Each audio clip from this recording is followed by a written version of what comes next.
আজ সকালেই কাঁকসা থানা এলাকা থেকে জাতীয় সড়ক থেকে পুলিশের স্টিকার লাগানো একটি গাড়ি ছিনতাই করে দুষ্কৃতীরা। এরপর সেই ছিনতাই হওয়া গাড়িটি ধরা পড়ল আসানসোল শহরে।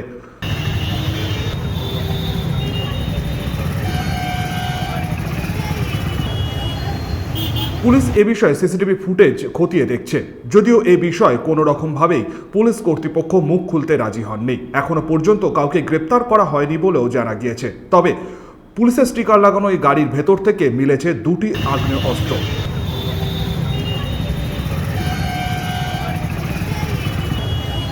গাড়িটি ছিনতাই করে পালিয়ে যাওয়ার সময় আসানসোল বাজারের কাছে গাড়িটি যান্ত্রিক গোলযোগ হয়। তখনই ছিনতাইকারীরা গাড়িটি সেখানে রেখে পালিয়ে যায়। এরপরই পুলিশ গাড়িটিকে থানায় নিয়ে আসে। তবে কে বা কারা এই গাড়িটিকে ছিনতাই করেছিল তা নিয়ে এখন তদন্তে নেমেছে আসানসোল দুর্গাপুর পুলিশ কমিশনারেট। আসানসোল থেকে সঞ্জয় যাদবের রিপোর্ট, 99 নিউজ বাংলা।